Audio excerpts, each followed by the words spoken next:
Fellowship of the Great Physician welcomes you to House Call. Our hosts today are doctors of chiropractic, Dr. Gerald Lala and Dr. Richard Jensen, who is also a board-certified acupuncturist, practice independently in North Oaks, Minnesota.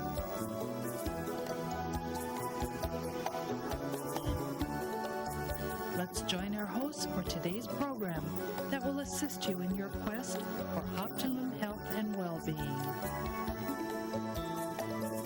Welcome to House Call. I'm Dr. Gerald Lala. And I'm Dr. Richard Jensen. Great to have you with us again today. As it says on the screen, eliminating diabetes and related illnesses naturally, because we're natural health and wellness practitioners.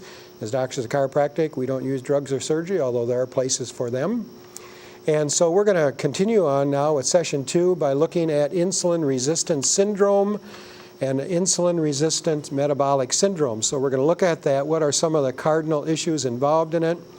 One is overweight or a waist circumference of 40 inches in men or 35 inches for women, elevated blood pressure, elevated blood glucose or sugar, elevated blood lipids, cholesterol and triglycerides. They generally have a sedentary lifestyle.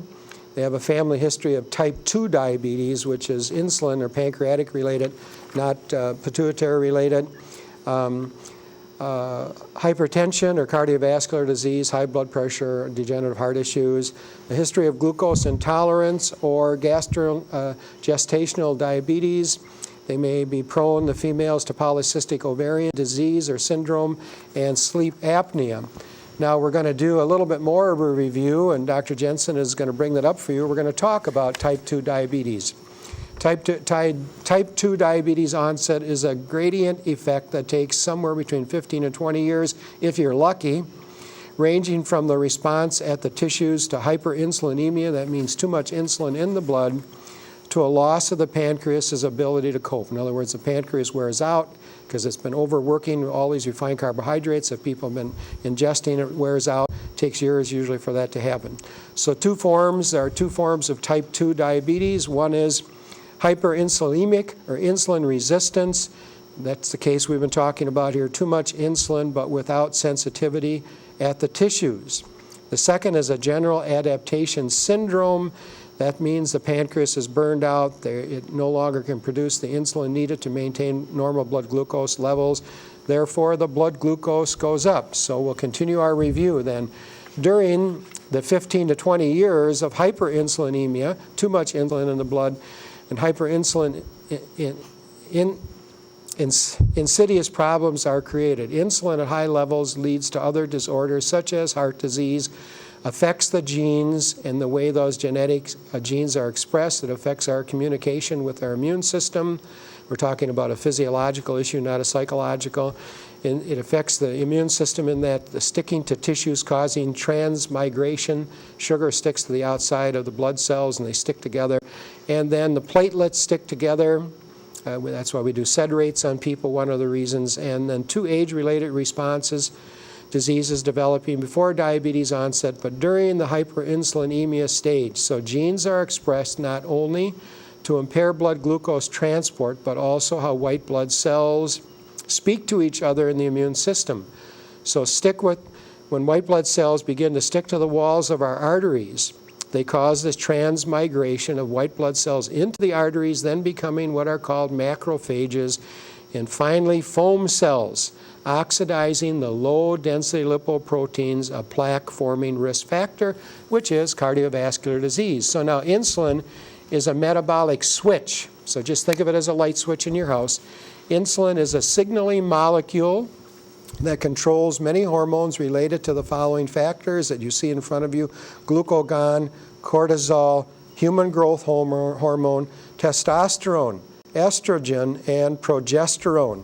After gene expression to create inflammatory mediators, including tumor necrosis, factor alpha, interleukin 1 and 2, which increase inflammation and is linked with heart disease and other inflammatory conditions such as arthritis.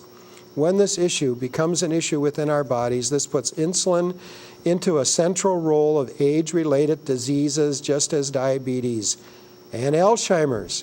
So, Also, insulin is a switching molecule that signals all sorts of functions such as heart disease, stroke, arthritis, wow, inflammatory bowel disease, irritable bowel syndrome, for example, ulcerative colitis, Crohn's disease, all kinds of conditions we see every day in our clinic because a lot of those people have gone off to orthodox healthcare practitioners and it hasn't helped them. They're tired of taking drugs or they've gone off to some nutritionist who hasn't done any diagnostic testing or legitimate diagnostic testing, so they end up in our clinic where they can get legitimate diagnostic testing. Metastatic events and neurological diseases such as dementia. Now, let's talk about this altered gene expression with high insulin levels. Just stick with us, it'll get simpler in a couple hours. It creates inflammatory mediators such as tumor necrosis factor alpha, interleukin 1 and 2. Increased inflammation is linked with heart disease and other conditions such as, here they go, stroke, arthritis, inflammatory bowel disease, ulcerative colitis, Crohn's disease, metastatic events, and neurological diseases. There's your dementia and Alzheimer's again. Now, some secondary factors related to increased insulin levels. Some secondary factors. Increased adrenaline. If you got a lot of pumping adrenaline in your body, it's going to be a secondary factor to increasing levels of insulin. Hypertension, such as high blood pressure, fatigue, obesity, or neuropathy. We see a lot of people with neuropathy, and again, it's fine for other things to take care of, but the factor is that we need to look at their internal biochemical nature first. So how about the pancreas, Dr. Jensen? Thank you, Dr. Lala. Well, first of all, if we look back at those secondary factors, one of the things with increased adrenaline, if you look at it when you have blood sugar that's real high and you have insulin sensitivity that's real low, you can bring it back to me. What happens is the pancreas has to release more insulin to get rid of this because of the insensitivity to it in the peripheral tissues. And what happens is it puts you in that downward swing where you lower that blood sugar way too low. And so what happens is it has to release some of the adrenal cortical type steroids such as cortisol, which then goes into the liver. You know, either you have cravings and you eat more sugar, or you deny those cravings, and what happens is the cortisol comes in, it takes proteins from where your body can spare it, which is normally skeletal muscle, reducing lean body tissue, and it brings that into the liver to start a process called gluconeogenesis. So if you don't eat the sugar, what happens is your body will create it for you in order to bring it back up, because the brain's major nutrition and energy function is through sugar, so it needs to regulate that sugar. And what does it use if I cut back on my sugar levels? What is in my body that it can use to make sugar that are glucose? Well, if you're eating enough protein on the side that it gets to spare the protein that's in the muscles, it will also unlock fat. Ah, so it's using fat to produce the glucose. Because normally what happens is it takes sugar and stores it as fat. As a much more compact form of energy, and so it'll start to release that. Is that why then people who go on low carbohydrate diet often lose fat? Yes. Because it's burning it? Yes. Without exercise? Without exercise, wow. But exercise helps a great deal. Ah, good. Okay, so it's kind of in two-pronged. A lot of people like that kind of diet because they don't have to exercise, but they will fare much better if they do exercise. Okay, so then we go on to the pancreas. And the pancreas here produces insulin, and in some people it has a genetic inability to properly respond to those sugars though. So as we looked at this slide, it's showing you that pancreas is actually tucked in behind the stomach and around the small intestine where it dumps its enzymes into the small intestine, but it also has a great blood supply to get that insulin because of its central position in the body there. It gets that insulin out to the body much faster, and that's why it's positioned right in the center. Okay, so some people, it doesn't have that it has a genetic inability to properly respond to sugars. But other people have so overworked their pancreas in this regard, where we're talking with hyperinsulinemia, that with insulin insensitivity, that it's had to pump out so much insulin over the time that it actually starts to wear out, and therefore with repeated exposure to sugar, it wears out, and therefore you go into full-blown diabetes. Now, here's the thing. We were talking about during session 1 of this about how genetics plays a huge role in this, and we're going to show you now, is there was an article that shows this. Now this is, I've heard about this a number of times, first from a stem cell researcher, and now it's showing up again in Discovery Magazine in 2006, November 2006. Does this mean you have to go into outer space to understand this? No, it's just another article on outer space where it's showing Saturn there. But what it's looking at is the article's name is that DNA is not destiny. And so what they're finding is that the DNA is now widely regarded as the instruction book for the human body. But the genes themselves need the instructions for what to do. So where do we get those instructions? They're found not in the letters of the DNA itself, but on it, in an array of chemical markers and switches. It's protein, basically, known collectively as the epigenome. Now, for years, researchers look at the chromosomes, which are the active parts of our genes that tell us, that make up who we are, and that 50% of that chromosome is DNA and 50% of it is protein. And for years, those researchers have taken that DNA and thrown away the protein.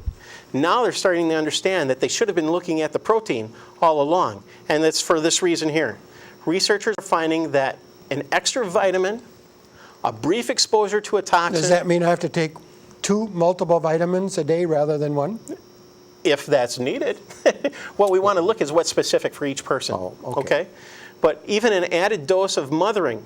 So this is even outside, where people are giving you a hug and things like that. Even that they found can tweak the epigenome and thereby alter the software of our genes in ways that affect the individual's body and brain for life. But in this day and age, you better be careful who you hug because you might end up in jail. Right? Absolutely. Absolutely. So again, what we're finding here is that epigenomic signals from the environment can be passed from one generation to the next, sometimes for several generations, without changing a single gene sequence. I bet you they took that word epigenic from the book of Genesis. Possibly. Possibly. Possibly, Doctor. Bizarre as it may sound, what you eat or smoke today could affect the health and behavior of your great-grandchildren.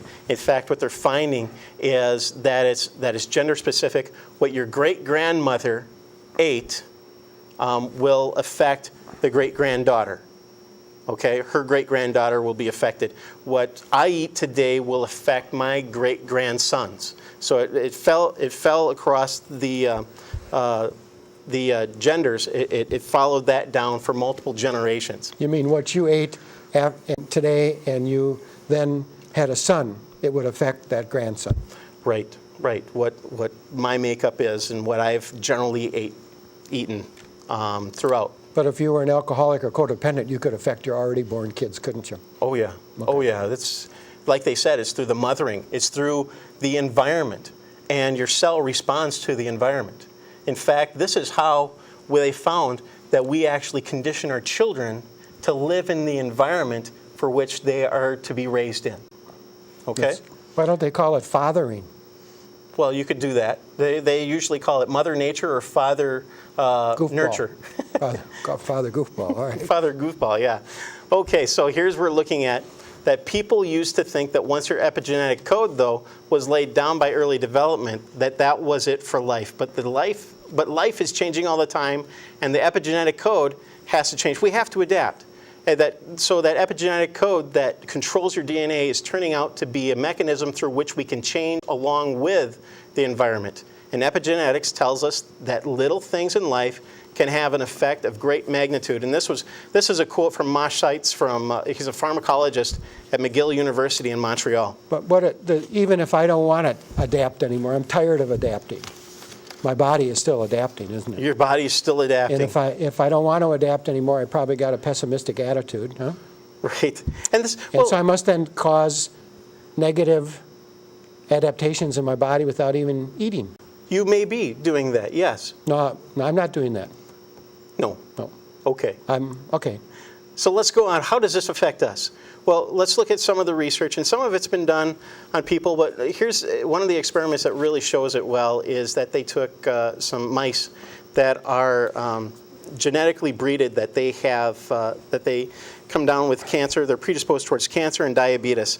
And generally when they're born, they have these predispositions towards cancer and diabetes, and so they have a very short life. They're born, they quickly gain weight, so they're a little pudgy mice, and they're blonde, rather than brown of what normal mice are. So they're an albino mouse. Not albino. Nope. Albino would be completely white.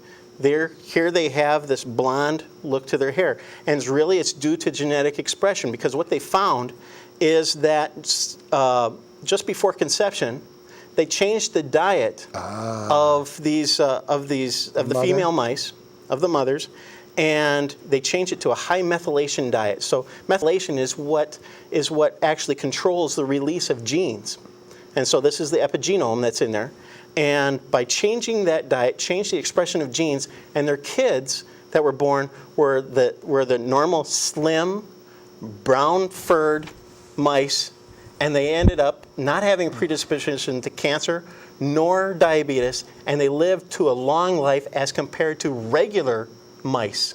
They lived for a very long time in that, just because the diet changed the expression of the genes. The genes were not changed, it's the expression of the genes. And so we say that DNA is the gun, but it's the environment or your lifestyle that actually pulls the trigger. And what do you mean by methylation?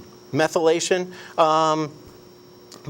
is a process in which it's used throughout the body. It's used to detoxify the body. So it's some kind of chemical? It's a chemical, and usually we find that within our B-complex vitamins are the ones that provide the methyl groups to be able to put those onto things to make them more bioactive. So does that mean that every B-complex vitamin that's sold has got methyl components in it? Not necessarily. There's two forms of vitamin B12. There's cyanocobalamin and methylcobalamin. Methylcobalamin has an extra methyl group on it, where cyanocobalamin has cyanide attached to it. That sounds like it might be bad. Cyanide can be a toxic metal. If taken in too high of a form, there's only one reaction to it. That's death. So that means that I could be buying B-complex vitamins that weren't real good for me? It could. You could. And some of them that are made so that they're not good for you from other aspects, such as that usually they're manufactured in yeast. And if you have a yeast sensitivity, that it can create more sickness and toxins. And as we saw from this research, just being exposed to toxins can change that DNA expression to make it more tendencies towards cancer and things like that. Well, the pastor of my church sells vitamins, and a bunch of people in my church sell vitamins. I'm sure they do genetic testing there, too. They did all that ahead of time. I'm sure they did. I can trust them then. Yeah. Okay. Yeah. Go ahead. Thank you. I just needed to be reassured. No, that's the thing. It's a lot of the tests that are done are just run by physicians, and those are just the physicians who are willing to do the testing, willing to look, willing to risk to tell the patient that, hey, let's not look at this as just giving you something to shotgun your health and see, because it helps a segment of the population. What you're doing is by doing the actual testing for it, you're looking at them as an individual and focusing upon what their needs are specific to help them. And what we're finding now is that it actually changed their DNA and can change their destiny from that part of being healthy and predisposed towards more health rather than disease in the future. Interesting. Yeah, it's very interesting. And so let's go on to this next slide here where, well, I got to go through this. Here we go. We're going to the slides. Look, I would prefer not to go through that slide. You would prefer not to? It doesn't look very comfortable to me. Well, what this is when you're looking up here at the pancreas, which, if I can get my pointer here. That's what my pancreas looks like? Here's the pancreas up here, and it's releasing insulin, which are these little cone-like shaped things. And this is an insulin receptor here. And if ideally, with the secretion of that, and it goes through this insulin's receptor, that then communicates with some other items that are within the cell. These are called GLUT4, and they contain these little straw-like things that actually bring the blood sugar into the cell. So sugar in the blood stimulates secretion of the insulin from the pancreas, and insulin binds the receptors on the membrane and triggers intercellular communication. And so what we find is that intercellular communication then moves these GLUT4 receptors, which puts more of these like straws that pull in sugar into the cells, moves those out to the outside of the body, making them much more sensitive to the sugar. Why is that important to us? Is because without that, it leaves that sugar on the outside of the cells where it creates all this damage, where we have those interleakings and Sticking to the right blood cells. sticking to things. And nutrition helps us with that, where we're looking at some of the specific nutrition here with vanadium and chromium and conjugated linoleic acid, lipoic acid, inositol, magnesium, and vitamin E all help with this communication throughout the cells. And so as we look further into this, lipoic acid and vitamin E support the strength of the insulin signal directly, as well as through the reduction of inflammatory mediators, which actually turn off that sensitivity. And so some nutrition can actually help with the sensitivity of this insulin and make it much better for those people who are in that first 20 years. Because really that 15 and 20 years of insulin sensitivity is what predisposes people towards the heart disease and all that. It's before you turn to diabetic that has the insidious components that create all these other diseases before you have the diabetes. Okay, so many times it's up to you to test to find out whether they're in this, because it's like a ticking time bomb that they don't even know about. So then we have support for insulin resistance, and that results when normal insulin is impaired and the cell does not hear the message of the insulin molecule. So you might have it where that signal is there, but the cell doesn't hear it. It's insensitive. And the way that we get to that is by eating unhealthy foods. That looks good to me. Yeah, that's the stuff that generally we have a taste for. And it's actually, sometimes it's manufactured. They have those signals to our brain that tells us we want more. In fact, that's part of the problem. No. Yeah. Not in America. Look at it this Food way. processors would never do anything to make us want to eat more of their product. Look at it this way. America has a love affair with sweet, because sweet activates the pleasure sensors within our brain. And fat tells us that we are full. Now you have a food that is full of fat, but it's engineered to taste sweet. So the fat makes us feel full, but we still like the pleasure thing, so we override that feeling of full and continue to eat. And next thing we know, we've damaged that communication in our body that says we are full, and we continue to eat these products, and we continue to go back to them because we want more. Wonderful. Wonderful, yes, indeed. Now, if we eat the wrong kinds of fats, we can see up here in this diagram, if we have the wrong kind of fats, this is what we were talking about with dietary predispositions, that actually that fat can be solid, and when it's solid like that, it'll actually mutate or bend these receptors. Like I said, it's when you have a lock and key, and the lock itself is bent, the key doesn't work as well, which also leads to insensitivity within the cells, and that's why omega-3 fatty acids are very important in that regard. Okay,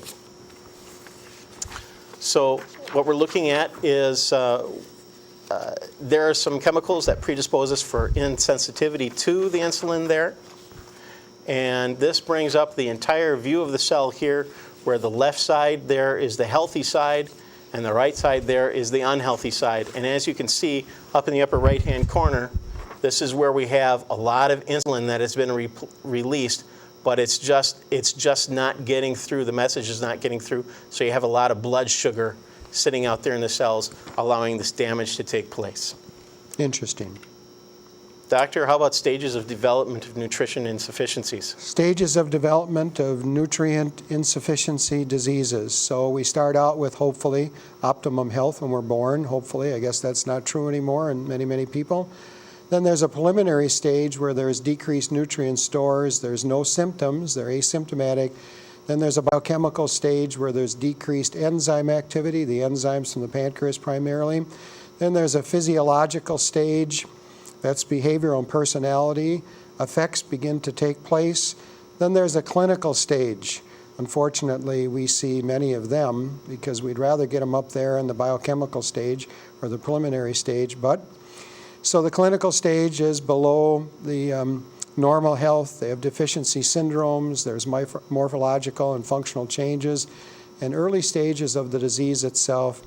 Then there's an anatomical stage where there's diagnosable pathologies, and organ failure, and then, of course, death. Then hypoglycemia, low blood sugar, always precedes, or most commonly precedes, hyperglycemia. So under low blood sugar precedes excessive levels of blood sugar. So hypoglycemia is low blood sugar. It leads to sugar craving. You're going to find that most people who do get involved with alcohol are early people into hypoglycemia. They really are.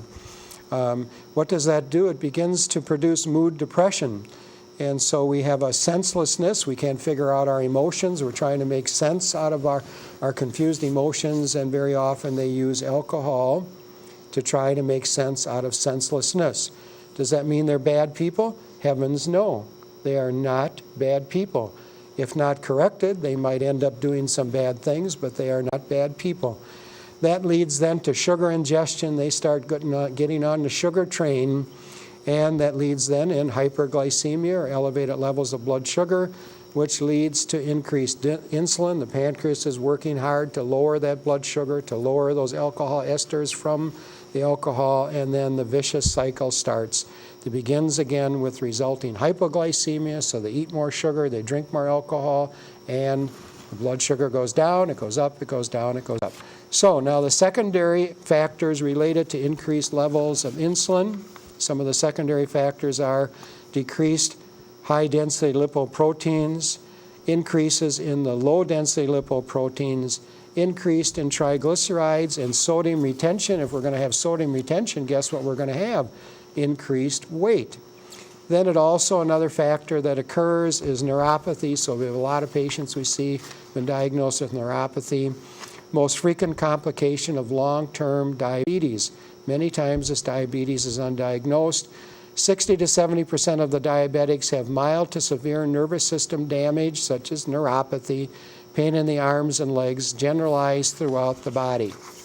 Neuropathy of the femoral nerve, that's the big nerve in the lower extremities, is commonly involved, giving rise to symptoms in the legs and feet.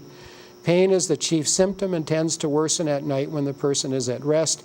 It usually is relieved by activity and aggravated by cold. Advanced femoral nerve disease is a major contributing factor, contributing to cause of lower extremity problems. Now, there's another word we want to bring up as we're getting ready to close here. It's called paresthesia, commonly accompanied with pain such as cramping, tenderness, muscle weakness, but atrophy is rare.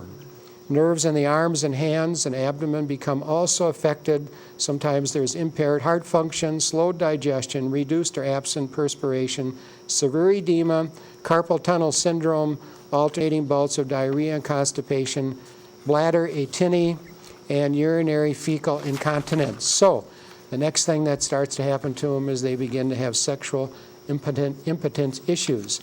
So we talked about a lot of stuff here. We're going to do another session on diabetes and hyperglycemia, hypercholesterolemia, and we welcome you to come back with us again. It's good information, something that can help you bring back your health if you're losing it or have lost it, and it's good information that can help you maintain long life and good health, because believe it or not, if you believe in God or not, or believe in Jesus or not, God created you to live long life and to have health.